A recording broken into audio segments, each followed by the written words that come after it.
إن الحمد لله نحمده ونستعينه ونستغفره ونعوذ بالله من شرور أنفسنا وسيئات أعمالنا. من يهده الله فلا مضل له ومن يضلل فلا هادي له، وأشهد أن لا إله إلا الله وحده لا شريك له، وأشهد أن محمدا عبده ورسوله. أما بعد فإن خير الحديث كتاب الله، وخير الهدي هدي محمد صلى الله عليه وسلم، وشر الأمور محدثاتها، وكل محدثة بدعة، وكل بدعة ضلالة، وكل ضلالة في النار. أعوذ بالله من الشيطان الرجيم. وأن هذا صراطي مستقيما فاتبعوه ولا تتبعوا السبل فتفرق بكم عن سبيله، ذلكم وصاكم به لعلكم تتقون. وقال سبحانه وتعالى: إن هذه أمتكم أمة واحدة وأنا ربكم فاتقون. وقال سبحانه وتعالى: إن هذه أمتكم أمة واحدة وأنا ربكم فاعبدون. وقال النبي صلى الله عليه وسلم: من سب أصحابي فعليه لعنة الله والملائكة والناس أجمعين، إلى آخر ما قال الله سبحانه وتعالى وما قاله النبي صلی اللہ علیہ وسلم. برادران اسلام، دینی اور ملی بھائیوں، نوجوان دوستوں، احباب اور بزرگوں، قابل احترام ماں اور بہنوں، عزیز بچوں، اللہ تبارک و تعالیٰ کا بے پایا فضل ہے، اس کا احسان ہے، کرم ہے کہ اللہ تبارک و تعالیٰ نے ہمیں اور آپ کو قرآن کی امت بنایا، اپنے نبی، آخری نبی محمد الرسول اللہ صلی اللہ علیہ وسلم کی امت میں شامل فرمایا. اللہ تبارک و تعالیٰ کی حمد کریں کہ اللہ عز و جل نے ہمیں اور آپ کو جو دین عطا فرمایا ہے اسے سمجھنے کے لیے، اسے اسی طرح سے برتنے کے لیے جس طرح سے اللہ تبارک و تعالیٰ کو مطلوب ہے، اور جس کے ذریعے سے ہم اللہ تبارک و تعالیٰ کی اس دنیاوی عطا کردہ اس دنیاوی زندگی میں امن و امان اور راحت پا سکتے ہیں، اور آخرت میں اللہ تبارک و تعالیٰ کی جانب سے اس کی جنت، مغفرت اور اس کے رضوان سے سرفراز ہو سکتے ہیں. ہمیں اللہ تبارک و تعالیٰ نے وہ راستہ عطا فرمایا. وہ راستہ وہ ہے جس پر اللہ کے نبی صلی اللہ علیہ وسلم نے اپنے شاگردوں کو، اپنے اصحاب کو، اپنے حواریوں کو چھوڑا، جو نبیوں کے بعد انسانیت کے سب سے اچھے لوگ ہیں. انبیاء علیہ السلام کے بعد پوری انسانیت میں سب سے اچھے دل والے، سب سے نیک دل والے، سب سے زیادہ اچھے عمل والے، سب سے اچھے جذبے والے، اور سب سے زیادہ دین کے ہمدرد اور خیر خواہی کرنے والے، اور سب سے زیادہ اللہ تبارک و تعالیٰ کے، اللہ کے نبی علیہ السلام کی وزارت اور آپ کا دفاع کرنے والے صحابہ کرام کی راہ اللہ تبارک و تعالیٰ نے ہمیں اور آپ کو عطا فرمائی. اس نعمت پر اللہ تبارک و تعالیٰ کی حمد کرنا، شکر ادا کرنا ضروری ہے، کیونکہ اگر ہم نے آپ نے اس نعمت کو نعمت نہیں سمجھا یا اس نعمت کی قدر نہ کی تو ہم اللہ تبارک و تعالیٰ کی طرف سے بہت ساری وعیدوں کے حقدار بن جائیں گے. دنیاوی زندگی بھی اجیرن ہو جائے گی، اور آخرت بھی جو اصل کامیابی کی منزل ہے اس میں بھی ہم ناکام ہو جائیں گے، نامراد ہو جائیں گے. اللہ تبارک و تعالیٰ کی طرف سے جو کچھ نعمتیں اور بشارتیں ہمیں اور آپ کو دی گئی ہیں ان سب کے ہم حقدار نہیں ٹھہریں گے. اس لیے ہماری اور آپ کی ذمہ داری ہے کہ اس بنیاد کو اچھی طرح سے سمجھیں. آج کل کے دور میں، ماضی میں بھی اور اس دور میں خاص طور پر ایک موضوع سب سے زیادہ جذباتیت کے ساتھ ابھارا جاتا ہے، اسے ریز کیا جاتا ہے.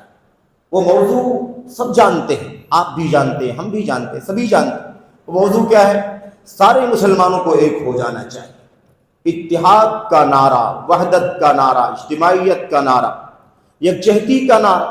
اور یہ نعرہ ہی ہے جذباتیت کی بنیاد پر، ہوا کی بنیاد پر، ہوائے نفس کی بنیاد پر، اصولوں سے ہٹ کر، بنیادوں سے آزاد ہو کر لوگ اتحاد کی بات کرتے ہیں. اس میں تو کوئی شک نہیں کہ اتحاد بہت عظیم چیز ہے، بہت بڑی نعمت ہے، اور اللہ تبارک و تعالیٰ کی عطا کردہ نعمتوں میں سے وہ نعمت ہے جس کے ذریعے سے دنیا میں امن و امان اور آخرت میں اللہ تبارک و تعالیٰ کی جنت اور مغفرت حاصل ہوگی. تو اتحاد اچھی چیز ہے، نہایت اچھی چیز ہے. وحدت، اتفاق، یکجہتی دین اسلام کی تعلیم ہے، قرآن کریم کا اعلان ہے نبی کریم محمد الرسول اللہ صلی اللہ علیہ وسلم کی سنت و سیرت میں جگہ جگہ اس کی ترغیب دی گئی، اس کا شوق دلایا گیا، تفریقے سے، انتشار سے اور بکھر جانے سے اور منتشر ہونے سے، تشدد سے قرآن کریم میں جگہ جگہ منع کیا گیا۔ اللہ کے نبی محمد الرسول اللہ صلی اللہ علیہ وسلم نے جا بجا اس سے منع فرمایا، اس کی مذمت فرمائی، اسے شیطانی کام کہا اور یہ کہا کہ شیطان تمہیں ورگلاتا ہے کہ تم بٹ جاؤ، تفریقے میں افتراق کی زندگی گزارو، انتشار کی زندگی گزارو، یہ شیطان کی طرف سے ہے اور تم شیطان کے بہکاوے میں آ جاتے ہو۔ تو یہ چیز تو اچھی ہے، لیکن سب سے بڑا مسئلہ یہ ہے کہ وحدت ہو کیسے، اتحاد کیسے ہو، سب کچھ چلتا رہے اور ہم ایک ہو جائیں، سارے عقیدے جیسے بھی عقیدے ہیں، جتنے بھی عقیدے، جتنے بھی نظریات ہیں، سب چلتے رہے اور ہم ایک ہو جائیں، ہر آدمی اپنا اپنا دھڑا، اپنا اپنا فکرہ، اپنی اپنی لاجک، اپنی اپنی دانشوری پر چلتا رہے اور ہم ایک ہو جائیں، ہر آدمی اپنی پارٹی پر اچھی طرح سے قائم رہے، جڑا رہے، اس کو چھوڑنا تیار، اسے چھوڑنے کے لیے راضی نہ ہو، اسی پر خوش ہو، اسی پر مست و مگن ہو اور ہم ایک ہو جائیں۔ اس طرح سے لوگ چاہتے ہیں، جیسے قرآن کریم میں اللہ تبارک و تعالیٰ نے توحید کا، اتحاد کا، وحدت کا اور ایک ہونے کا حکم دیا، اس کی ترغیب دی، وہی اللہ تبارک و تعالیٰ نے اس بات کا ذکر کر کے اس کی مذمت بھی فرمائی ہے۔ اللہ تبارک و تعالیٰ فرماتا ہے کل حزب بما لدیہم فرحون، ہر پارٹی، ہر دھڑا، ہر گروہ جس راستے پر چل رہا ہے اسی پر مست و مگن ہے، اسی پر خوش ہے، اس کو چھوڑنے کے لیے راضی نہیں ہے، اس سے ایک بال کے برابر بھی ہٹنے کو راضی نہیں ہے اور جذباتی نعرہ لگاتا ہے ایک ہو جانا چاہیے۔ تو یہ سب سے بنیادی مسئلہ ہے۔ میں تھوڑی سی گفتگو انشاءاللہ تبارک و تعالیٰ آج آپ کے سامنے کرنا چاہتا ہوں اور اس گفتگو کا جو خلاصہ ہے وہ یہ ہے، اتحاد ہونا چاہیے، لیکن اتحاد کی بنیاد کیا ہے، اتحاد کی بنیاد کیا ہے، اور موجودہ وقت میں کرنٹ حالات میں، صبح و شام کے حالات، عالم اسلام کا جو پس منظر ہے ہمارے سامنے، اس ماحول میں جو ایک ہونے کی بات، اتحاد کی بات، وحدت کی بات، انتشار ختم کر دو، دشمن ہم سب کا ایک ہے، ہمارے آپ میں کتنا بھی اختلاف ہے تو کیا ہوا، لیکن ہم سب کا مشترکہ دشمن کوئی اور ہے، اس دشمن کے مقابلے میں سب ایک ہو جاؤ، اس طرح کا جذباتی نعرہ بہت زیادہ لگ رہا ہے اور سوشل میڈیا کا تو طوفان کھڑا ہے، ہر آدمی اتحاد کی پالیسی سمجھا رہا ہے، ہر آدمی اتحاد کا فارمولہ لا کر کے پیش کر رہا ہے، اپنی عقل سے، اپنی لاجک سے، اپنی دانشوری سے وہ سوچتا ہے کہ آؤ سب ویسے کرو جیسے میں کرتا ہوں، ایک ہو جاؤ، دوسرا کہتا ہے ہماری طرح ہو جاؤ، ایک ہو جاؤ، تیسرا کہتا ہے ہماری طرح ہو جاؤ، ایک ہو جاؤ، تو ہر آدمی اپنی منمانی، اپنی ہوس، اپنی خواہشات نفسانی، اس کی غلامی کرتے ہوئے امت میں اتحاد کی بات کر رہا ہے اور اپنے آپ کو سب سے زیادہ امت کا ہمدرد ثابت کرنے کی کوشش کر رہا ہے۔ آئیے ذرا سمجھیں گے کہ اللہ تبارک و تعالیٰ کی دین میں اتحاد کی تعلیم ہے اور اتحاد کی بنیادیں سمجھائی گئی ہیں۔ اصولوں پر اتحاد ہوگا، میں جیسے چاہوں، آپ جیسے چاہیں، فلاں جیسے چاہے، اس کی بنیاد پر اتحاد نہیں ہو سکتا۔ اس کا مطلب یہ ہوگا کہ اتحاد کا معنی ہی نہیں سمجھا ہم نے، ایک ہونے کا معنی نہیں سمجھا۔ یہ تو ایسے اتحاد ہوگا جیسے لوگ پلیٹ فارم پر اکٹھا ہو جائیں اور الگ الگ راستے پر، الگ الگ رخ پر جانے کے لیے اپنی اپنی گاڑیوں کا انتظار کریں، اپنی اپنی ٹرینوں کا انتظار کریں، اپنی اپنی بسوں کا انتظار کریں، ہر آدمی کو جانا الگ رخ پر ہے لیکن سب اسی پلیٹ فارم پر اکٹھا ہیں۔ کسی کی گاڑی 10 منٹ میں آئے گی، ادھر جائے گی، کسی کی گاڑی 15 منٹ کے بعد آئے گی، ادھر جائے گی، کسی کی مشرق جائے گی، کسی کی مغرب جائے گی، لیکن ہیں سب ایک پلیٹ فارم پر بیٹھے ہوئے ہیں۔ اس طرح اگر اتحاد کوئی کرنا چاہتا ہے تو پھر یہ نعرہ بیکار ہے، یہ تو دنیا میں چل ہی رہا ہے، الگ الگ راستے پر، الگ الگ نظریے پر، الگ الگ تھیم پر، الگ الگ فکر پر، الگ الگ عقیدے پر، نظریے پر تو لوگ قائم ہیں، اکٹھا ہو کر کے بیٹھ جائیں کہیں کسی جگہ بھیڑ لگا لیں، تو بھیڑ کا نام، ازدحام کا نام، رش کرنے کا نام اتحاد نہیں ہے۔ یہ سب کا نظریہ الگ ہو، سب کا عقیدہ الگ ہو، سب کی سوچ الگ ہو، اتحاد کی بنیادیں ہیں کچھ۔ بہرحال میں مختصر طور پر 2-3 باتیں عرض کرنا چاہوں گا۔ سب سے پہلے اتحاد کا مطلب کیا ہے، اتحاد کی تعلیم قرآن و سنت میں ہے، بالکل سرسری اشارہ، اور اتحاد کی بنیادیں کیا ہیں۔ اگر ان بنیادوں پر اتحاد کرنا چاہیں گے یقیناً اتحاد ہو جائے گا، کیونکہ بنیادیں قرآن کی ہیں، وہ بنیادیں سنت کی ہیں، وہ بنیادیں صحابہ کرام کی ہیں، وہ بنیادیں نبی کریم صلی اللہ علیہ وسلم کے بتائے ہوئے خیر القرون کے 3 نسلوں کی ہیں۔ اس لیے اگر اس بنیاد پر ہم اتحاد کی بات کریں گے اور اتحاد واقعی عملاً کرنا چاہیں گے تو یقیناً اتحاد ہو جائے گا، کیونکہ وہ اتحاد کی بنیاد قرآن بتلا رہا ہے، سنت بتلا رہی ہے، نبی کریم محمد رسول اللہ صلی اللہ علیہ وسلم کے صحابہ اسی بنیادوں پر چل کر متحد تھے، انہی بنیادوں پر ایک تھے اور کوئی انتشار نہیں تھا۔ مشرق مغرب سے آئے ہوئے لوگ تھے، عرب عجم کے لوگ تھے، رنگ و نسل الگ الگ تھا، زبان الگ تھی، لیکن ان سب کے باوجود وہ ایک تھے، اس لیے کہ ایک ہونے کی بنیادوں پر قائم تھے۔ آج کی طرح سے کھوکھلے نعرے، فریب والے نعرے پر نہیں چلتے تھے، بلکہ قرآن و سنت کے اصولوں پر چلتے تھے۔ وہ 2-3-4 اصول ہیں، ایسے تو بہت سارے اصول ہیں، لیکن جو اصولوں کے اصول ہیں، چند ایک دم بنیادی اصول، ان کا میں تذکرہ انشاءاللہ تبارک و تعالیٰ کروں گا اور پھر بتاؤں گا کہ آج جو نعرے دیے جا رہے ہیں اتحاد کے اور ہم سب کو کوسا جا رہا ہے، یہ دیکھو انتشار کی بات کرتے ہیں، یہ دیکھو خطبے میں فلاں کے خلاف بات کرتا ہے، فلاں درس میں، فلاں تقریر میں، فلاں اسٹیج پر فلاں عالم کھڑے ہو کر کے فلاں فرقے کے خلاف بات کرتا ہے، فلاں کے خلاف رد کرتا ہے، فلاں پر انکار کرتا ہے، نکیر کرتا ہے۔ اتحاد کا ٹائم ہے، انتشار پیدا کرنے کی کوشش کر رہا۔ یہ جو اس طرح کی بات کہی جا رہی ہے، بتاؤں گا میں کس بنیاد پر اتحاد کی بات کرتے ہو؟ باولے ہو گئے ہو کیا؟ بچے ہو کیا؟ نادان ہو کیا؟ سمجھتے نہیں ہو کیا؟ اس بنیاد پر اتحاد۔ ہم قرآن کی امت ہے، قرآن کی سنت کی امت ہے، صحابہ کرام کی سیرت پر چلنے والے لوگ ہیں، اس لیے ہم کھوکھلی باتیں نہیں کرتے، ادھر ادھر کی باتوں پر کان نہیں دھرتے، ہم کوئی قیمت نہیں سمجھتے ایسی باتوں کو جو بے اصول کی باتیں کوئی کر رہا ہو، جذباتی باتیں کر رہا ہو، کوئی سیاسی نظریہ لے کر کے ایک ہونے کی بات کرتا ہو، کوئی اپنے گندے ناپاک عزائم کو دھوکہ دے کر کے بروئے کار لانے کے لیے اتحاد کا نعرہ لگاتا ہو۔ ایسے نعروں سے ہم نادان بھی نہیں ہیں اتنے کہ ان نعروں کی حقیقتوں کو نہ سمجھیں۔ تو میں عرض کرنا چاہوں گا کہ کیسی کیسی حالت ہے اور اتحاد کی بات کرتے ہیں، کیسے اتحاد، کیسا، کہاں کا اتحاد اور کس بنیاد پر؟ آئیے سب سے پہلی بات تو یہ ہے اتحاد۔ اللہ تبارک و تعالیٰ نے قرآن کریم میں فرمایا وَإِنَّ هَذِهِ أُمَّتُكُمْ أُمَّةً وَاحِدَةً وَأَنَا رَبُّكُمْ فَاعْبُدُونِ۔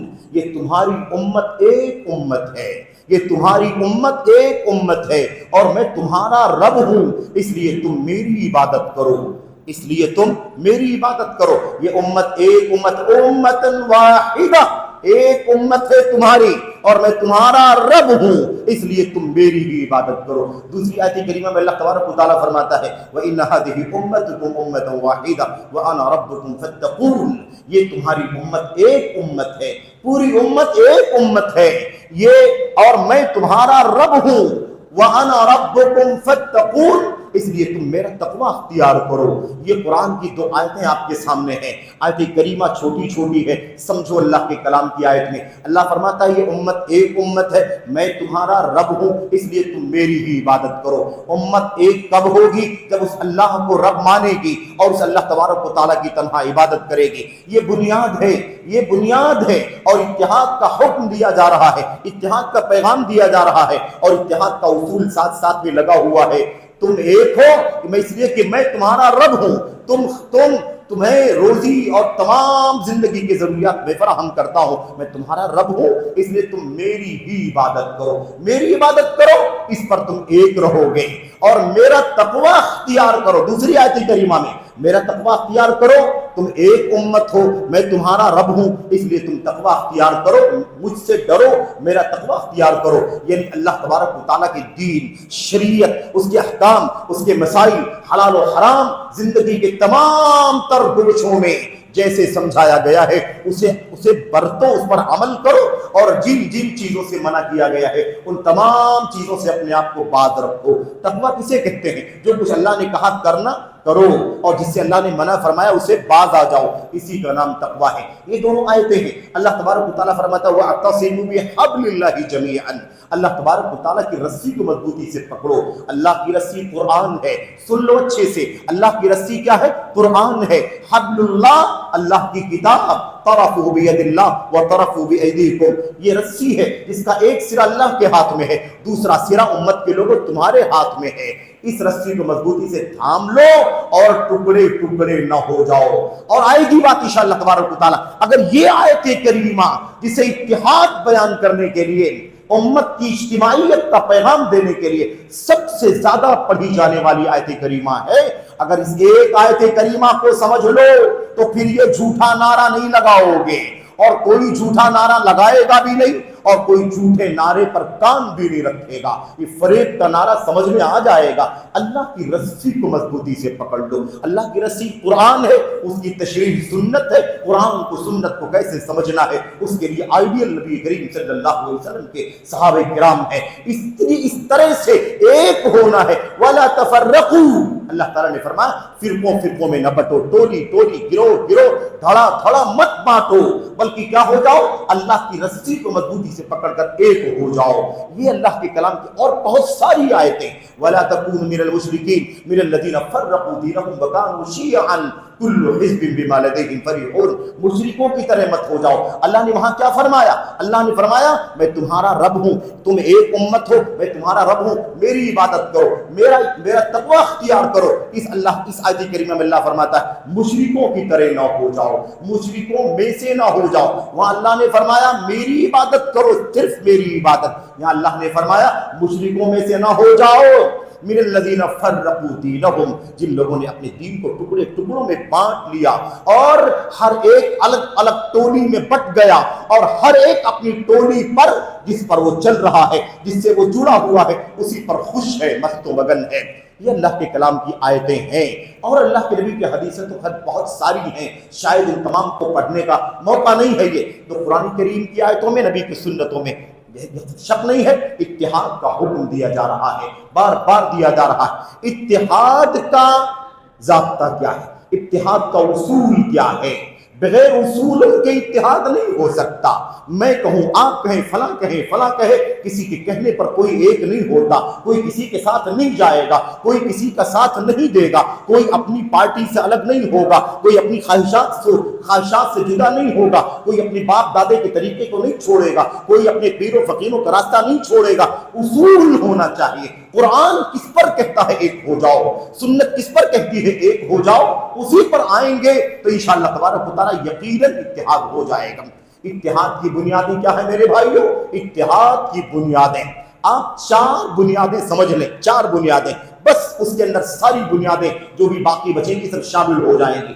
پہلی چیز کیا ہے؟ اس کو کہتے ہیں وحدت الغایہ۔ وحدت الغایہ، انسان کی زندگی میں مقصد کیا ہے؟ مقصد زندگی ایک ہونا چاہیے۔ جو مقصد زندگی اللہ نے قرآن میں بتلایا ہے، نبی نے سنت میں بتلایا ہے کہ ہماری دنیا میں پیدا ہونے کا، ہماری دنیا میں رہنے کا، بسنے کا، زندگی گزارنے کا، جب تک بھی زندگی ملی ہے، اس زندگی کا مقصد کیا ہے؟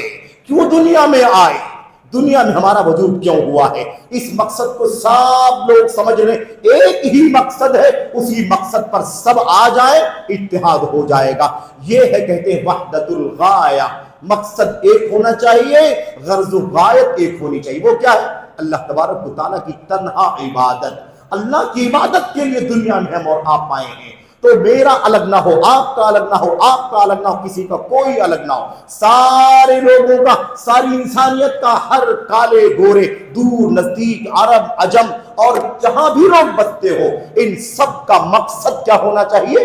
ایک ہونا چاہیے، اور وہ مقصد ہے اللہ تبارک و تعالیٰ کی تنہا عبادت اور بندگی، اللہ کی توحید۔ اللہ کی توحید، دنیا میں اللہ تبارک و تعالیٰ کی توحید بپا کرنے کے لیے ہم اور آپ کا وجود ہوا ہے۔ اللہ تبارک و تعالیٰ نے بار بار، ہم نے پڑھا اس آیت کریمہ کو، وَمَا خَلَقْتُ الْجِنَّ وَالْإِنسَ إِلَّا لِيَعْبُدُونَ۔ تمہارا وجود اسی لیے ہوا ہے، انسانوں کا، جنوں کا وجود اسی لیے ہوا ہے تاکہ تم سب کے سب میری عبادت کرو، اللہ تبارک و تعالیٰ کی عبادت۔ تو یہ مقصد ایک ہوگا۔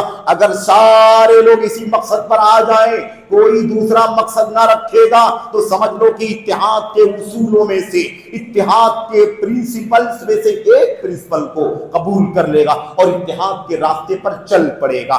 دوسرا اصول کیا ہے؟ دوسرا اصول، اس کو کہا جاتا ہے وحدت التشریع۔ اس کو کیا کہا جاتا ہے؟ وحدت التشریع۔ تشریع کا ایک ہونا۔ شریعت کہاں سے آئے گی؟ شریعت کہاں سے آئے گی؟ اسے ہمیں ایک سمجھنا ہے۔ جو سارے لوگ ہیں دنیا کے اندر رہتے بستے ہیں، اگر وہ ایک بات سمجھ لیں، اس بات پر یقین کرنے چلیں کہ شریعت کا ایک ہی سورس ہے، وہ سورس ہے اللہ کی کتاب اور نبی کریم صلی اللہ علیہ وسلم کی سنت۔ یہ مرکزی سورس ہیں، بنیادی سورس ہے، اصل سورس ہیں۔ اس کے بعد اجماع کی نوبت آئے گی، اس کے بعد قیاس، کیونکہ اجماع کی تعلیم قرآن و سنت سے، قیاس صحیح کی تعلیم قرآن و سنت سے، لیکن یاد رہے اصل سورس کیا ہے؟ اللہ کی کتاب اور نبی کریم محمد الرسول اللہ صلی اللہ علیہ وسلم کی سنت۔ تیسرا اصول کیا ہے؟ تیسرا اصول ہے، اور یہ بڑا عظیم الشان اصول ہے، اس کو کہتے ہیں وحدت القیادہ۔ قیادت ایک ہونی چاہیے۔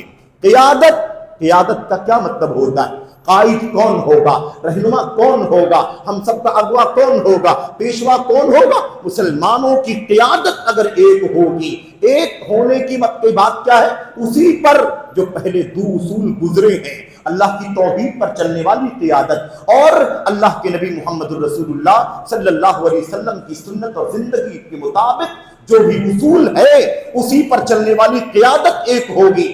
میں بھی ادھر، آپ ادھر قائد، تیسرا قائد، چوتھا قائد، پانچواں قائد، چھٹا، اور نہ جانے کتنے لوگ اپنے آپ کو قیادت کے لیے اوپر اٹھائیں، ریس کریں۔ یاد رکھیں قیادت ایک ہونی چاہیے، تو عقیدہ ایک، مقصد زندگی ایک ہونا چاہیے، عقیدہ ایک ہونا چاہیے، شریعت ایک ہونی چاہیے، اور ایسے ہی قیادت ایک ہونی چاہیے۔ یہ چار اصول اگر ہم نے آپ نے سمجھ لیا، وحدت الغایہ، وحدت العقیدہ، وحدت التشریع اور وحدت القیادہ، چار بنیادیں، تو انشاءاللہ تبارک و تعالی اس کی بنیاد پر اتحاد ہو سکتا ہے۔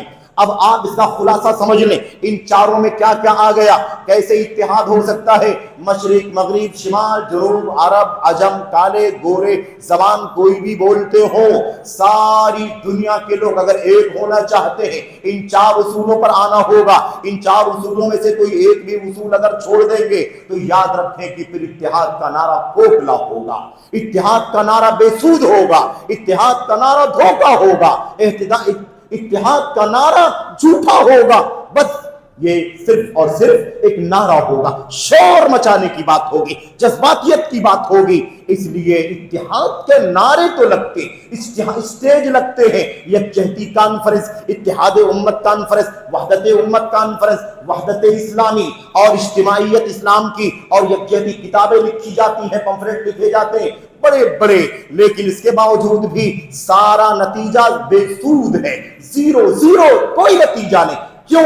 اس لیے کہ اصولوں کے بغیر اتحاد نہیں ہو سکتا۔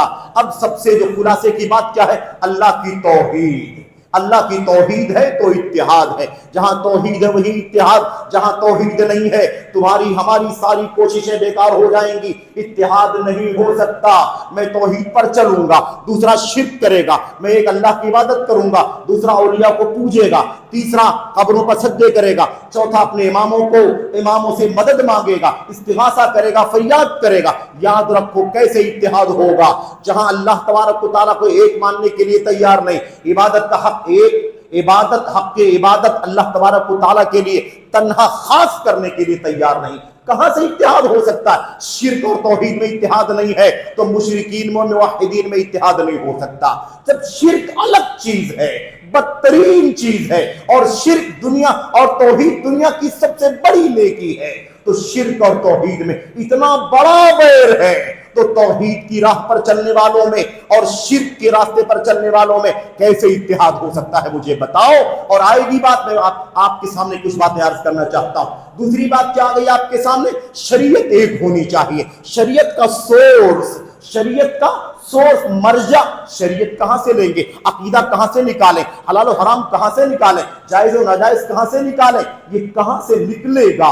یہ کہاں سے نکلے گا؟ اللہ کی کتاب اور نبی کریم محمد الرسول اللہ صلی اللہ علیہ وسلم کی سنت سے، اور اس کی دلیلیں بے شمار ہیں۔ اس کو کہتے ہیں وحدت التشریع، وحدت التشریع۔ اس کے بعد تیسری بات کیا آئی تھی؟ یہی مقصد زندگی ہونا چاہیے، اللہ تبارک و تعالیٰ کی توحید پر زندگی گزاریں گے، ایک اللہ کی عبادت کریں گے، شرک کا کوئی ذرہ اپنی زندگی میں نہیں آنے دیں گے۔ اور چوتھی چیز کیا تھی؟ قیادت کس کو کہتے ہیں؟ بات آ گئی ہے، مسلمانوں کا قائد کون ہوگا؟ ایک ہوگا جو اللہ کی توحید کی راہ پر، نبی کی سنت کی راہ پر چلنے والا ہوگا، جس کا مشن دنیا میں توحید قائم کرنا ہوگا، اس شرک کا ذرہ بھی برداشت کرنے کے لیے تیار نہیں ہوگا، اور اس کی زندگی کا اصول، دستور محمد الرسول اللہ صلی اللہ علیہ وسلم کی سنت کو دنیا میں عام کرنا ہوگا، اسی پر چلنا ہوگا۔ اور ان سب کے لیے جو قیادت ہمیں ملی ہے، وہ قیادت شروع کہاں سے ہوئی ہے؟ محمد الرسول اللہ صلی اللہ علیہ وسلم کی وفات کے بعد حضرات خلفائے راشدین ابو بکر صدیق، عمر بن خطاب، عثمان غنی، علی بن ابی طالب رضی اللہ تعالی عنہ اجمعین، اور ان کے علاوہ بقیہ 6 عشر مبشرہ میں سے، اور اس کے بعد اہل بدر، اہل بیت رضوان، اور ایسے ہی دیگر بہت سارے فضائل اور مناقب کے صحابہ کرام، اور پھر تمام صحابہ، اللہ تبارک و تعالیٰ نے سب کا مقام اونچا کیا ہے۔ انصار ہو، مہاجرین ہو، اللہ فرماتا ہے سب سے اللہ راضی ہو چکا ہے، اور یہ سب اللہ سے راضی ہو چکے ہیں۔ وَأَعَدَّ لَهُمْ جَنَّاتٍ تَجْرِي تَحْتَهَا الْأَنْهَارُ، اور اللہ تبارک و تعالیٰ نے ان تمام صحابہ کے لیے جنتیں تیار کر رکھی ہیں جن کے نیچے نہریں بہ رہی ہوگی، جنتیں تیار ہیں۔ وَأَعَدَّ لَهُمْ جَنَّاتٍ تَجْرِي تَحْتَهَا الْأَنْهَارُ خَالِدِينَ فِيهَا أَبَدًا، ہمیشہ ہمیشہ رہیں گے۔ اور کیا فرمایا اللہ تبارک و تعالیٰ نے؟ اللہ تبارک و تعالیٰ نے فرمایا یہ عظیم کامیابی ہے۔ میں عرض یہ کرنا چاہ رہا ہوں کہ یہ اصول ہیں، کس کے؟ اتحاد کے اصول۔ اگر یہ اتحاد کے اصول اپنائے جائیں گے تب تو اتحاد ہوگا۔ مسلمانوں اپنے اپنے فرقوں کی دیواروں کو دیکھ لو، تمہارے یہاں، ہمارے یہاں، فلاں کے یہاں، فلاں کے یہاں، کیا یہ ساری بنیادیں پائی جاتی ہے؟ یہ بنیادیں اگر ہوں گی تو پھر ہم کو آپ کو ایک ہونے میں کوئی دیر نہیں لگے گی، ہم ایک ہو جائیں گے۔ اور یہی وجہ ہے کہ دنیا میں جہاں جہاں ان اصولوں پر عمل کرنے والے لوگ موجود ہیں، چاہے وہ کہیں بھی رہتے ہوں، وہ دنیا میں الگ الگ فاصلے پر رہنے کے باوجود بھی وہ ایک ہیں، اس لیے کہ ان کا ایمان ایک ہے، عقیدہ ایک ہے، شریعت ایک ہے، سنت ایک ہے، قیادت ایک ہے، دنیا میں مقصد زندگی ایک ہے۔ اس لیے ساری دنیا میں جہاں جہاں یہ لوگ بستے ہیں، توحید والے، سنت والے، زندگی کے مقصد کو ایک سمجھتے ہیں اور شریعت سازی کا دستور ایک سمجھتے ہیں، ایسے لوگ دنیا میں جہاں بھی ہیں وہ ایک ہیں، دلوں میں کوئی فاصلہ نہیں، کوئی دوری نہیں ہے۔ اور اگر یہ اصول نہیں پائے جاتے ہیں تو میں اور آپ دونوں پاس پاس بیٹھے ہو تو بھی ایک نہیں ہے، بیٹھے ہیں ساتھ میں، لیکن آپ کا عقیدہ الگ ہے، میرا عقیدہ الگ ہے، آپ شرک کی راہ پر، میں توحید کی راہ پر، میں سنت کی راہ پر، آپ ہوس کی راہ پر اور شخصیتوں کے پیچھے چلنے والے ہیں۔ بھلا بتاؤ کہ اتحاد کیسے ہو سکتا ہے؟ اکٹھا ہو سکتے ہیں، ایک جگہ بیٹھ سکتے ہیں، اس کو اتحاد نہیں کہہ سکتے۔ اتحاد تب ہوگا جب سب کا ایک ہی نظریہ ہو، سب کا مقصد زندگی ایک ہو، سب توحید کی راہ پر، سب سنت کی راہ پر، سب صحابہ کرام کی راہ پر، سب ایک قیادت کو تسلیم کرنے والے ہوں گے تو ہم ایک ہوں گے۔ اور اگر اس پر نہیں ہوں گے تو ایک ساتھ اکٹھا کسی ہال میں بیٹھنے کے باوجود بھی ایک نہیں ہوں گے۔ اور اگر اسی پر اصولوں پر قائم رہیں گے تو دور دور جہاں جہاں بھی دنیا میں رہیں گے ہم دور ہونے کے باوجود بھی ایک رہیں گے۔ تو وحدت جو ہے نا وہ فزیکلی نہیں ضروری ہے، وحدت ایمان و عقیدے کی، اصولوں کی، سنت کی، صحابہ کے مشن کی، اور دنیا میں مقصد زندگی کی، اور اس کے علاوہ قیادت ایک ہونی چاہیے۔ یہ ہم نے آپ نے سن لیا۔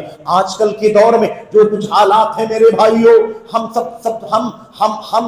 اس ان حالات سے واقف ہیں، اور مجھ سے زیادہ آپ ہمارے بھائی اور ہماری بہنیں واقف ہیں یہ حالات کیا چل رہے ہیں۔ میں آپ سے اتنا کہنا چاہتا ہوں کہ کہاں سے اہل سنت کا اور رافضیوں کا اتحاد ہو سکتا ہے؟ اگر یہودیوں سے عیسائیوں سے اور ایسے ہی اللہ کے نبی محمد الرسول اللہ صلی اللہ علیہ وسلم کے آل بیت سے محبت کے دعوے داروں میں اگر جھگڑا ہے، انتشار ہے، اختلاف ہے، مار پیٹ ہے، خوریزی ہے، جنگ و جدال ہے، ایسے حالات سے ہم اور آپ گزر رہے ہیں۔ اب آج ایک طبقہ منبر پر کھڑے ہو کر کے میڈیا کے دوش پر بیٹھ کر کے بولتا ہے ایک ہو جانا چاہیے، ایران کی شیعہ ہمارے بھائی ہیں، رافضی ہمارے بھائی ہیں، کچھ بھی ہو جائے تو یہودی تو ہمارا کھلم کھلا دشمن ہے، یہودی تو ہمارا کھلم کھلا دشمن ہے، یہ تو کم سے کم ہمارے بھائی ہیں، کلمہ ہمارا ایک، کہاں ایک ہے کلمہ؟ کلمہ ایک ہے کہاں؟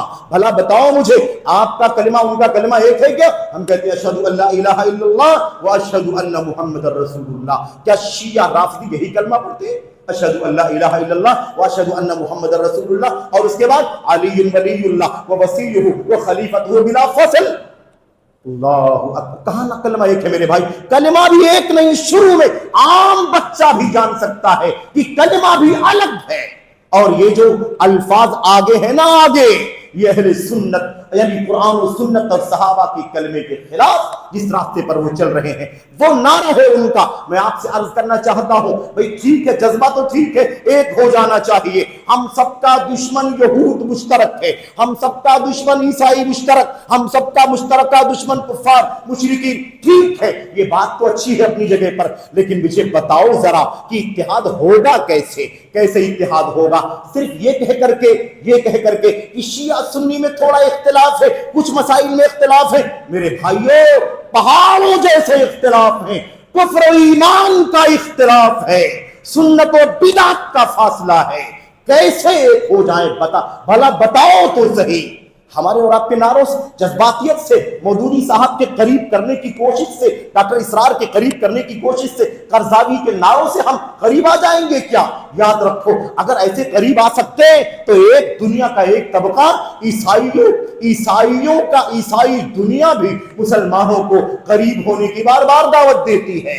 جب بھی قسمت آتا ہے تو تقارب الادیان، سارے ادیان کو قریب آ جانا چاہیے، ضمانت الادیان، سارے ادیان کو، مذاہب کو ایک کلاس کی طرح ہو جانا چاہیے، اپنے اختلافات ختم کر دو۔ عیسائی بھی نعرہ لگاتا ہے، تو کیا ہم سب لوگ اپنا اپنا عقیدہ چھوڑ کر کے سب کے سب عیسائی ہو جائیں گے؟ نعرے سے کیا ہوتا ہے؟ بنیاد دیکھو، وہ عیسائی 1,00,000 بار نعرہ لگائیں، مسلمانوں ہم کہتے ہیں نا تم سے ہمارا اتحاد نہیں ہو سکتا، کیوں؟ اس لیے کہ تم عیسیٰ کو اللہ کہتے ہو، تمہاری دوسری پارٹی عیسیٰ علیہ السلام کو اللہ تبارک و تعالیٰ کو ثالث ثلاثہ کہتی، ٹرینٹی کا عقیدہ رکھتی ہے۔ عیسائیوں تمہاری ایک پارٹی یہ کہتی ہے کہ عیسیٰ اللہ کے بیٹے ہیں، یہ سارا عقیدہ کفر کا عقیدہ ہے۔ اس کفر کے عقیدے کے ساتھ عیسائیوں فریب کرتے ہو، ہمیں دھوکہ دینا چاہتے ہو، ہم تم کبھی ایک نہیں ہو سکتے۔ وَلَن تَرْضَىٰ عَنكَ الْيَهُودُ وَلَا النَّصَارَىٰ حَتَّىٰ تَتَّبِعَ مِلَّتَهُمْ۔ اے اللہ کے نبی، یہودی عیسائی کبھی آپ سے خوش نہیں ہو سکتے، راضی نہیں ہو سکتے، جب تک کہ آپ اپنا دین چھوڑ کر کے ان کے دین کی پیروی کرنے والے نہ ہو جائیں۔ ہم صاف کہتے ہیں کہ نہیں کہتے؟ آؤ ذرا ایرانیوں کا، رافضیوں کا، شیعوں کا، امامیوں کا، اثنا عشریوں کا عقیدہ میں ذرا 2-4 منٹ میں آپ کے سامنے رکھنا چاہتا ہوں، اور میں آپ کے سامنے واضح کر دینا چاہتا ہوں کہ ان سے اتحاد کا کوئی راستہ ممکن نہیں ہے، اور اتحاد کے نعرہ لگانے والے، سنی چہرے والے، سنی لباس والے جس ناممکن بات کا نعرہ لگاتے ہیں، اس کی بھی حقیقت میں آپ کے سامنے کھولنا چاہتا ہوں۔ اپنے عقیدے درست کر لو، اپنے نظریات سدھار لو۔ اے لوگوں، جذبوں سے دین نہیں چلتا، جذبات کا غلام نہیں ہے اللہ تبارک و تعالیٰ کا دین۔ ہمارے اپنے جذبات، ہماری اپنی بھاونائیں قرآن کے تابع ہونی چاہیے، سنت کے تابع ہونی چاہیے۔ سلف امت کا آئیڈیل، روشن آئیڈیل ہمارے سامنے ہے، ہمیں اس کے تابع اپنے آپ کو کرنا ہوگا۔ میں عرض کرنا چاہتا ہوں، آپ جانتے ہیں شیعوں کا عقیدہ کیا ہے؟ شیعوں کا عقیدہ جانتے ہیں کیا؟ میں آپ کو گنانا چاہتا ہوں، 2-4 منٹوں میں صرف اشارہ کرنا چاہتا ہوں۔ آپ دیکھیے شیعوں کا عقیدہ، دیکھیے آپ کو بتا دوں، شیعہ جب کہا جاتا ہے تو عام طور پر ایک لمبا چوڑا فرقہ مراد ہوتا ہے، جس کے اندر زیادہ پہلو یہ پایا جاتا ہے کہ ان لوگوں نے حضرت علی کا سپورٹ کیا، اور حضرت علی رضی اللہ تعالیٰ عنہ کو خلافت کا حقدار بنایا، اور حضرت ابوبکر صدیق کو، عمر بن خطاب کو اور عثمان غنی کو یہ کہا کہ ان لوگوں نے حضرت علی بن ابی طالب کا حق چھین لیا، یعنی وہ لوگ حضرت علی کو ان تینوں پر فضیلت دیتے ہیں، حضرت علی کی سائیڈ لیتے ہیں، ان کا سپورٹ کرتے ہیں، ان کی طرف مائل ہوتے ہیں۔ یہ شیعہ عمومی طور پر کہا جاتا ہے، لیکن ان کا جو خطرناک عقیدہ ہے رافضیت کا عقیدہ، رافضی رفض سے بنا ہوا ہے۔ رفض کے معنی نیگلیکٹ کرنے کے ہوتے ہیں، اور رفض کے معنی انکار کرنے کے ہوتے ہیں، بائیکاٹ کرنے کے ہوتے ہیں۔ یہ کہاں سے نام آ گیا؟ ان کا نام یہاں سے آیا کہ ان لوگوں نے سنت رسول کا بائیکاٹ کیا، ان لوگوں نے حضرت ابوبکر عمر بن خطاب رضی اللہ تعالیٰ عنہ کی خلافت کے معاملے میں انکار کر دیا۔ حضرت زید ابن علی، زیدیہ فرقہ کا نام سنا ہوگا آپ نے، زید ابن علی ابن حسین، محمد بن علی ابن الحسین کے بھائی زید بن علی بن حسین، یہ جو ہے نا، انہوں نے ان سے اس وقت کے رافضیوں نے، شیعوں نے کیا پوچھا، یہ بتائیے کیا آپ ابو بکر سے عمر سے برات کا اظہار کرتے ہیں؟ یعنی آپ بائیکاٹ کرتے ہیں، ہمارا ابو بکر سے کوئی تعلق نہیں ہے، عمر بن خطاب سے کوئی تعلق نہیں ہے، کیا آپ اس کے لیے راضی ہیں؟ زید بن علی بن حسین نے کہا نہیں، میں ابو بکر سے عمر سے کیسے برات کر سکتا ہوں؟ وہ تو میرے دادا کے دائیں بائیں ہاتھ تھے، وہ تو میرے دادا کے وزیر تھے، میں کیسے ان سے برات کا اظہار کر سکتا ہوں؟ یہ نتیجہ نکلا۔ شیعوں نے کہا جاؤ تمہارا ہم سے کوئی لینا دینا نہیں۔ اس لیے زید کو لوگوں نے الگ کر دیا، اس لیے ان کو رافضی کہا گیا، رفض کرنے کی وجہ سے، انکار کرنے کی وجہ سے، بائیکاٹ کرنے کی وجہ سے۔ یہ ہے رافضہ۔ اب میں آپ کو رافضیوں کا عقیدہ بتاؤں۔ ان لوگوں کے ہاں 12 امام ہیں، 12 امام، حضرت علی سے شروع ہو کر کے حضرت علی، حسن، حسین، یہ 3 تو صحابہ ہیں، یہ 3 تو صحابہ ہیں، ان کے مقام مرتبے کا کیا کہنا۔ اور اس کے بعد جو باقی بچتے ہیں کتنے؟ باقی جو بچتے ہیں 9۔ ان 9 میں سے 8 لوگ جو ہیں وہ اس کے بعد کے دور کے لوگ ہیں، تابعین کے دور کے۔ 3 لوگ ایسے ہیں جو علماء میں سے ہیں، ان کے بعد ایسے 4 لوگ ایسے ہیں جن کی عام طور پر امت میں کوئی حیثیت نہیں ہے علمی اعتبار سے، بس اتنی سی بات ہے کہ وہ آل بیت رسول سے تعلق رکھتے ہیں، بنو ہاشم کے افراد ہیں، ان کا اتنا ادب و احترام ہمارے لیے ضروری ہے۔ اس کے بعد اخیر میں کون ہے؟ عسکری، محمد بن حسن العسکری، جن کو کہتے ہیں امام غائب ہے، اور عراق کے سامرہ شہر کے اندر وہ جو غار بنا ہوا ہے، دھوپ سے بچنے کے لیے لوگ غار بنایا کرتے تھے، غار کا مطلب سرنگ، اور گرمیوں میں اس کے نیچے چلے جایا کرتے تھے۔ ان لوگوں کا عقیدہ ہے کہ ان کے 2 بیٹوں کی قبریں وہاں پر ہیں، اور اسی علاقے میں جہاں باپ تھے وہی دونوں بیٹے تھے ان کی۔ یہ جو محمد بن حسن عسکری ہیں، ان کے بیٹے، یہ محمد بن حسن عسکری اسی غار کے اندر چلے گئے اور اسی میں چھپ گئے، اور یہ بعد میں نکلیں گے۔ امام غائب کہا جاتا۔ یہ جو 12 امام جانتے نا، اماموں کا مقام ان کے ہاں نبیوں سے بھی زیادہ ہے، نبیوں سے اونچا مقام ہے ان کا۔ مجھے بتاؤ، یہ عقیدہ تسلیم کرو گے؟ سنیوں بتاؤ، کیا نبیوں سے اونچا تم کسی کو سمجھتے ہو؟ ابو بکر صدیق کو ہم نہیں سمجھتے، ابو بکر صدیق کو، عمر بن خطاب کو، عثمان غنی کو، لیکن یہ 12 اماموں کو، جس میں 3 صحابہ ہیں، 3 صحابہ کے بعد بعد کے لوگ ہیں، اور ان 12 اماموں کو یہ نبیوں سے بھی اونچا سمجھتے ہیں۔ اور یہی نہیں، شرک کی بات آئی تھی، اتحاد کیسے ہوگا؟ توحید کے بغیر اتحاد نہیں ہوگا، ایک اللہ کی عبادت ہونی چاہیے۔ ان لوگوں نے اپنے ان اماموں کے لیے پورا وہ حق جو اللہ تبارک و تعالیٰ کا ہے، توحید کا حق، اسے چھین کر کے شرک کرنا شروع کر دیا۔ اپنے 12 اماموں کا سجدہ کرتے ہیں، ان سے استغاثہ کرتے ہیں، ان سے دعائیں کرتے ہیں، ان سے فریاد کرتے ہیں، ان کے لیے نظر و نیاز کرتے ہیں، ان کے لیے جانور اور ذبیحے ذبح کرتے ہیں۔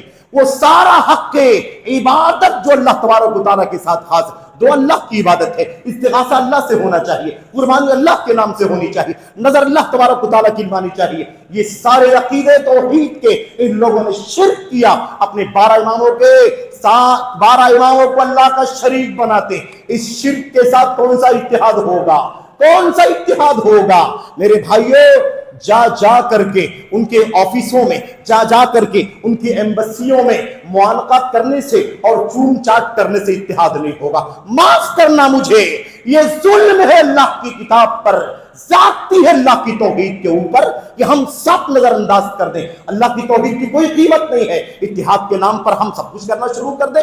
توحید کے بغیر اتحاد نہیں ہو سکتا۔ دیکھا آپ نے، شرک ہے کہ نہیں شرک ہے؟ یہ کھلم کھلا شرک ہے، اماموں کا یہ شریک ٹھہراتے ہیں۔ دوسری بات، ان لوگوں کا عقیدہ تقیہ کا ہے۔ تقیہ جھوٹ کا نام ہے جس کو نفاق کہا جاتا ہے، منافقت کی نشانی ہے۔ قرآن کریم میں تحریف، قرآن کریم میں تحریف کا عقیدہ موجود ہے۔ قرآن کریم میں تحریف کرنا ان کے دین کا حصہ ہے اور موقع نہیں ہے، ورنہ میں آپ کو بتاتا کہ کس طرح سے ان لوگوں نے آیتوں کا معنی کیا لیا ہے۔ جہاں جہاں تعریف ہے اس کا معنی لیتے ہوئے آل بیت رسول کا نام لیا، جہاں جہاں مذمت ہے اس سے مراد ابو بکر، عمر، عثمان، علی کو لیا گیا، حضرت عائشہ کو، حضرت حفصہ کو بیان کیا گیا۔ اس طرح سے قرآن کریم کے اندر لفظوں کی تحریف، معانی کی تحریف، تفسیروں کی تحریف۔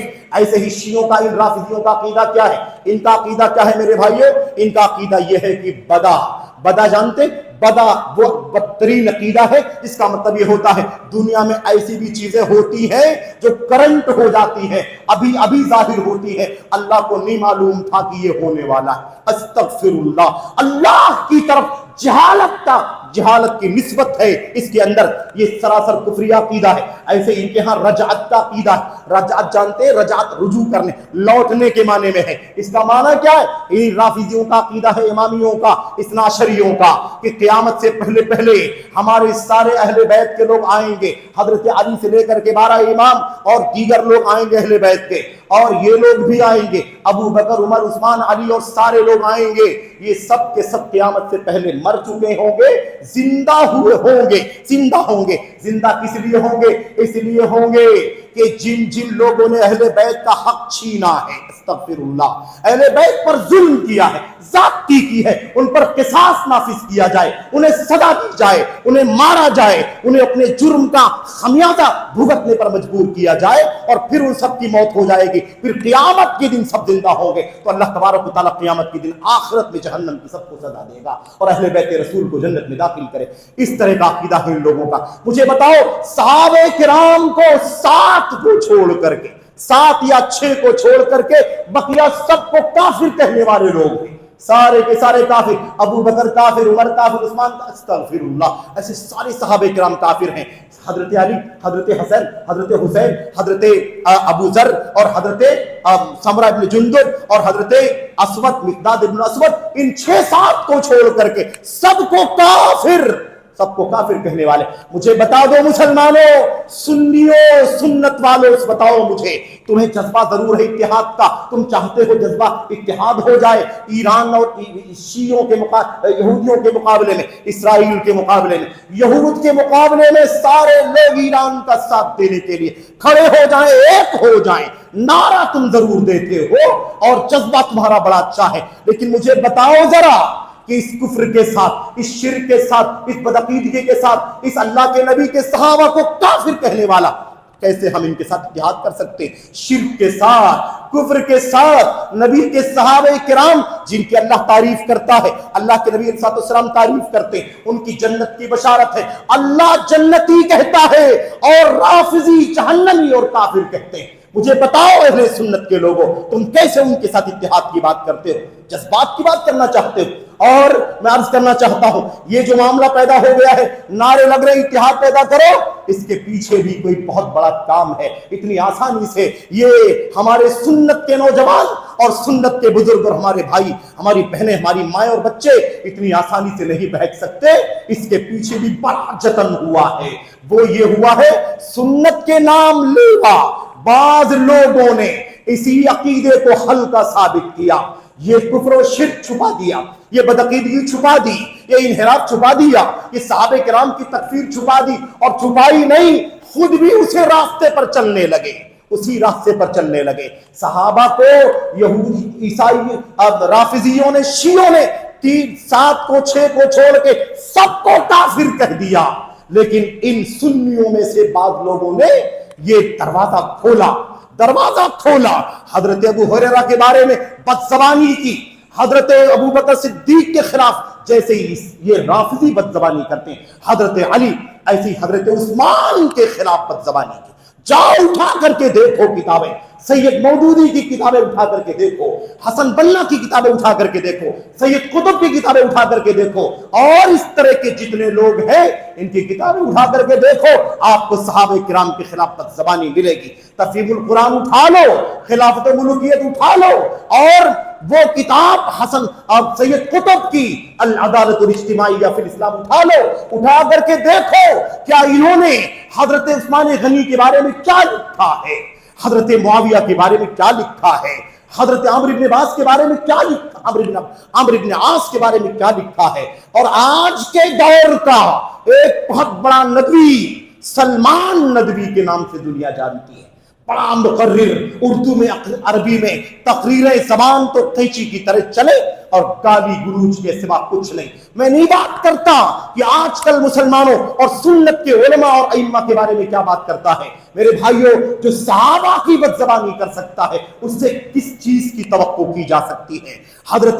ہم نے یہی سے کہا تھا اسی ممبر سے کہ حضرت معاویہ کے بارے میں کیا لکھا، معاویہ کے بارے میں کہا جہنم کے، کیا کہا تھا، جہنم کا فرعون ہذہ الامہ، اس امت کا فرعون کہا، اور اسی شخص نے کہا ابو ہریرہ یہ بنو امیہ کے درباری مولوی تھے، ان کے اشاروں پر چلتے تھے، آدھی حدیثوں کو بیان کیا اور آدھی حدیثوں کو گھما دیا، گول کر گئے۔ اس طرح سے صحابہ کرام کے بارے میں بد زبانی کرنے کی جو فضا بنائی ہے، اسی کا نتیجہ ہے کہ آج ایک طبقہ اتحاد کی بات کرتا، عقیدے کا علم نہیں، رافضیت کا پتہ نہیں ہے، انکار سنت کا پتہ نہیں ہے، توہین صحابہ کا پتہ نہیں ہے، قرآن کریم کی تحریف کا پتہ نہیں ہے، اور آل بیت رسول کے 12 امام جن کو بیان کرتے ہیں ان کو اللہ کے ساتھ شریک کیا جاتا ہے، اس کا علم نہیں ہے۔ وہ صرف یہ بات کرتے ہیں کہ وہ بھی تو نماز، وہ بھی تو روزہ، وہ بھی تو اللہ، وہ بھی تو رسول کی بات کرتے ہیں، ہمارے بھائی ہیں، تھوڑا بہت اختلاف ہے۔ ہم نے عرض کیا اختلاف کفر و ایمان کا ہے۔ حضرت اما عائشہ رضی اللہ تعالی عنہا کو کوئی زانیہ کہے، کیسے کوئی سنت والا، سنت کا نام لیوا کیسے اس آدمی کے ساتھ کیسے اتحاد کی بات کر سکتا ہے؟ ہم کیسے ایک ہو سکتے ہیں؟ وہ اما کو گالی دے گا، ہم اما کو جنتی کہیں گے، دونوں ایک کیسے ہو سکتے؟ اور غیرت کہاں گئی مسلمانوں تمہاری؟ میری اپنی ماں کو کوئی گالی دے دے، آپ بھی اپنی ماں کو کوئی گالی دے دے، آپ اس سے زندگی بھر بات نہیں کریں گے، آپ اسے زندگی بھر بات نہیں کریں گے۔ اس بدتمیز نے میری ماں کو گالی دی ہے، میں اس سے بات نہیں کر سکتا۔ تمہاری غیرت کہاں ہے؟ اما عائشہ کو گالی دینے والوں کو اپنا بھائی ثابت کرنے کی کوشش کرتے ہیں۔ حیا کرو سنیوں، اور ان دھوکے میں نہیں آنا، ان دھوکے میں نہیں آنا۔ خمینیت کے راستے پر چلنے والے، ایران کی ساتھ، ایران کا ساتھ، ایران کی حمایت، ایران کی تعریف اور خمینی سے محبت، عقیدت، ارادت، ملاقات اور دعائیں، یہ سب بہت لمبی تاریخ ہے، اس پر بات نہیں کر سکتا۔ لیکن جماعت اسلامی کی بڑی گہری دوستی ہے، سید مودودی کی اور ان کی جماعت کے لوگوں کی بڑی گہری دوستی ایران کے شیعوں کے ساتھ، خصوصیت کے ساتھ اسلامی انقلاب کہتے ہو نا، اس خمینی کے انقلاب کو، ایرانی انقلاب کو کیا کہتے ہو؟ اسلامی انقلاب۔ کون سا اسلام جہاں شرک ہو، کون سا اسلام جہاں صحابہ کو گالی دی جائے، کون سا اسلام، کون سا انقلاب جہاں قرآن کریم میں تحریف کی جائے، کون سا انقلاب جہاں اللہ کو جہالت سے متصف کیا جائے، کون سا انقلاب جہاں تقیہ جیسا جھوٹ اور نفاق چلتا ہو؟ کیسا اتحاد؟ مجھے بتاؤ۔ تو یہ آسان کام نہیں ہے، بڑی جتن سے مسلمانوں کے ذہن بگڑے ہیں، اور آج جا کر کے ہم سب کچھ سمجھوتا کرنے کے لیے تیار ہیں۔ میرے بھائیوں، میرے بزرگوں، بات لمبی ہوئی، اس کی معذرت چاہتا ہوں، میں اللہ سے دعا کرتا ہوں کہ اللہ تعالیٰ مجھ کو آپ کو ان باتوں کو سمجھنے کی اور اس کے مطابق عمل کرنے کی توفیق عطا فرمائے، آمین رب العالمین۔ وصلی اللہ وسلم وبارک علی نبینا محمد۔ الحمدللہ نحمده ونستعینه ونستغفره، اللهم صل علی محمد وعلی آل محمد كما صلیت علی ابراہیم وعلی آل ابراہیم انک حمید مجید، اللهم بارک علی محمد وعلی آل محمد كما بارکت علی ابراہیم وعلی آل ابراہیم فی العالمین انک حمید مجید۔ چلتے چلتے اپنے ملک اور وطن کے حالات پر بھی ایک بات کی طرف آپ کی یاد دہانی کرنا چاہتا ہوں۔ ملک کے اندر SIR کے حالات چل رہے ہیں۔ SIR کا مطلب یہ ہوتا ہے کہ اپنے کاغذات کو درست کروا لو، اپنے حق، ملک میں رہنے کے حق کو مضبوط کر لو۔ اس میں غفلت بہت زیادہ دیکھی جا رہی ہے۔ مسلمانوں، اپنے وجود کی فکر کرو، اپنے وجود کے معاملے میں حساس ہو جاؤ۔ غفلت نقصان پہنچا سکتی ہے۔ مسلمان فراست والا ہوتا، مومن غافل نہیں ہوتا، مومن ہوش مند ہوتا ہے، مومن فکر مند ہوتا ہے۔ اللہ کے نبی نے فرمایا تھا سب سے زیادہ عقل مند مومن وہ ہے جو اپنی عاقبت کی فکر کرے۔ اللہ تعالیٰ سے دعا کرے کہ اللہ تعالیٰ ہم کو ہوش مند اور فراست والا مومن بننے کی توفیق عطا فرمائے۔ ہم سوراخوں سے ڈسے نہیں جاتے، ایک بار ڈس لیے گئے ہو تو دوبارہ اس سوراخ سے نہیں ڈسے جاتے۔ میری درخواست ہے کہ اس معاملے میں آپ تمام بھائی بہن سارے لوگ سنجیدہ ہو جائیں اور تیزی کے ساتھ کوشش کر کے اپنے کاغذات وغیرہ کے معاملے میں جو بھی پروسیس ہے اسے پورا کر لیں اور اپنے وجود کو صحیح طور پر ڈاکیومنٹ اور کاغذات کی روشنی میں مضبوط کر لیں۔ اللہ تبارک و تعالیٰ ہم سب کا حامی ہو، ناصر ہو۔ اللہ تعالیٰ ہر طرح کے حالات میں ہماری اور آپ کی مدد فرمائے، آمین رب العالمین۔ سبحان ربک رب العزت عما یصفون وسلام علی المرسلین۔